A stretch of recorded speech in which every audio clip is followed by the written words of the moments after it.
Hey Momisters, it's Raquel here. I'm yours. Today is our third installment on fun ways to celebrate Halloween with your little kids. If you missed the first one, it's where we decorated pumpkins as a family. Check it out on our channel. The second installment was when we made haunted spooky houses. So today we come to you with more fun ways in our third installment on how to celebrate Halloween with your little kids. I hope you enjoy this episode. This year, we had to find activities that we can do at home due to the pandemic of COVID. We had to be really creative and try to keep the kids super busy to take their mind off the fact that they were not able to trick or treat. The first activity we did on Halloween Day was this Halloween candy making kit.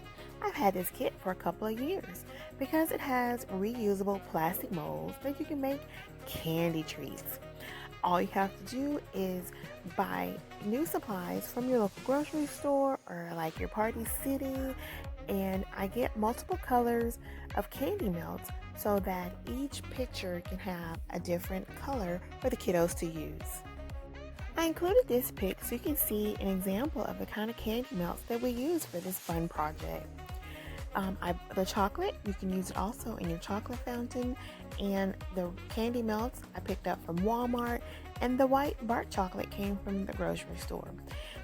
Notice some of them have already been opened because I keep candy melts on hand for other projects along the year. I found that keeping foster kiddos busy with creative projects keeps their mind at ease. This particular kit came with 3 plates of candy molds, which worked out perfectly because we had 3 kiddos, so I gave each kid a plate for them to use. Some had skeletons and RIP signs, brains, fingers, vampire teeth, bats, all kinds of cool different treats. And it comes with the sticks, so I had sticks left over, plus I bought some extra to add to the kit along the way. The kit came with plastic bags for you to put the candy melts in and microwave for a couple of seconds. But if you do activities as often as I do, I encourage you to go to like your local Party City, Walmart, or grocery store to get additional bags so that you can make more colors. You can always use food coloring. You will have to follow the instructions to your kit, and it may vary, but for our purposes, we microwave the candy for about 30 to 45 seconds to get it melted just enough to where we can knead it the rest of the way to get a smooth texture that will go into the templates easy. Once the kids got the candy melts into their molds, they were able to insert the sticks and then smooth the back with plastic knives. I gave each one of them a plastic knife, so there was no bickering. They really had fun creating the two-tone color treats. So we rotated the color choices around so that, for example, the teeth could have white and red, or the RIP tombstones could have color choices. Because we have multiple projects to do, we use this opportunity to go ahead and put the candy melts into the refrigerator so that they can form as we moved on to the next project. While the candy melts were in the refrigerator, we moved on to the sugar cookies. Notice I always give each kid their own package of everything. So I prepared each one with a mixing bowl and all the ingredients, and I handed them everything inside the mixing bowl and cut the package open. So all they had to do is read the package for themselves, with assistance, of course, from myself and the other mom that was there, to complete their project. Wade had a friend over, so his package was slightly different and required flour, so we gave him the necessary tools that he needed to complete his project. His package also asked for an egg, which made his much more fluffy. Each kiddo was responsible for emptying their own packet contents into the bowl with the ingredients that I provided on the table for them. I provided them with a bowl of water, a measuring spoon, so that they could follow along the directions for themselves and mix accordingly to the package specification. Now guys, it was a trick and a treat getting them to use this rolling pin and this sifter. You would be surprised at things that we take for granted, everyday use in baking. The kids have no idea what in the world to do with them. I gave the girl the standard Halloween cutout cookie cutter for her to use, and I gave the boys gingerbread ninjas for them to use. I also gave them the option to share among themselves and switch back and forth if they wanted to give them some sort of independent creativity in this project. But much to my surprise, they all decided to keep the ones that they had from the beginning and use those. Unfortunately, Wade added too much water to his, and so his cookies came out super thin. We ended up having to go back and add additional flour, and I even added some pancake batter to thicken it up so we can go back to the drawing board and try again. In a last-ditch effort, the mommies had to step in and help them out.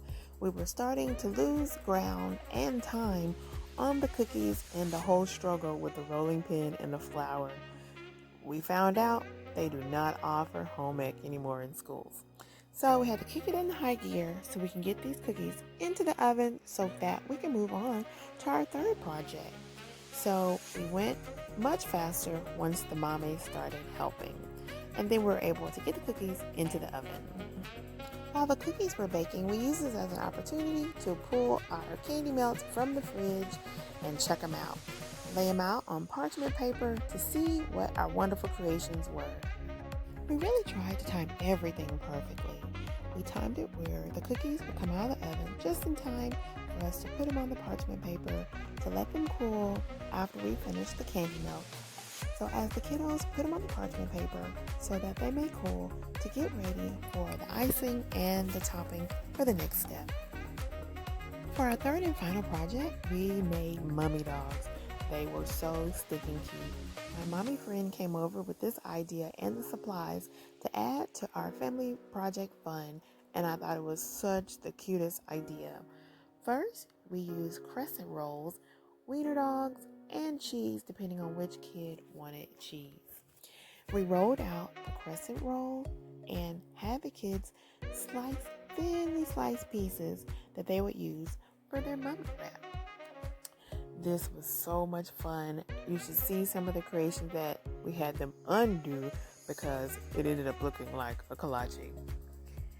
So they went through and strategically cut the dough and the cheese and began to wrap each individual wiener to make it look like it had been wrapped in bandages. Make sure to bake it to your package specifications according to what the bread calls for.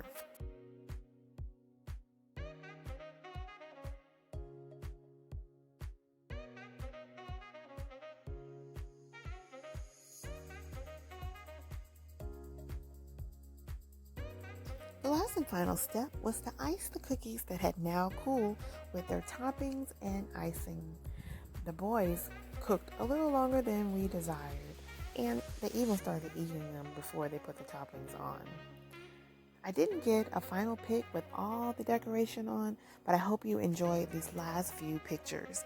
The kids really enjoyed this project, and they were looking forward to another one.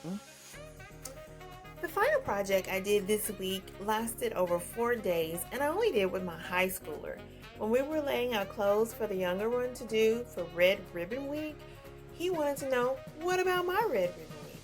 So Red Ribbon Week is when the kids get to dress up at school for drug awareness. I think it's kind of so they can still have some Halloween fun. But at any rate, our first day was Yoda. Drugs you will stay off of. Day 2 of our Red Ribbon Week was the theme Jack-o'-lantern. You guessed it, don't jack around with crack. This day, I dressed up with our son because I had a shirt with jack-o'-lanterns on too. Don't jack with crack, guys. Day 3, Pennywise. Dad joined in on the fun this day. It is wise to not waste a penny on dope. Day 4 was zombies. I was the zombie and he was the zombie killer. Keep your brains lit and stay off of the shh. Can you believe he piked his own mother? I guess when zombies are attacking, you gotta do what you gotta do. It was so much fun getting into character and being silly with the kids all week. These last few pictures were from actual Halloween day of us individual outfits and costumes, and so you can see what kind of fun we were having during the day. At the end, I want you to enjoy these outtakes. We could not get the baby and the dog all on the same page for nothing. I don't know how those professional photographers do it. We put the camera on the stand and set it up for a time delay and let it rip, and this is what we got. From the teen that was too cool to be taking pics and my wig about to fall off, woo, we had some doozies, but it sure was a lot of fun. Thank you so much for watching our video. I hope you enjoyed it. Please like, subscribe, share, give it a thumbs up, tell a friend, tell a neighbor. For more video content coming to you. We're just two foster moms out here trying to bring awareness to the system. Smooches!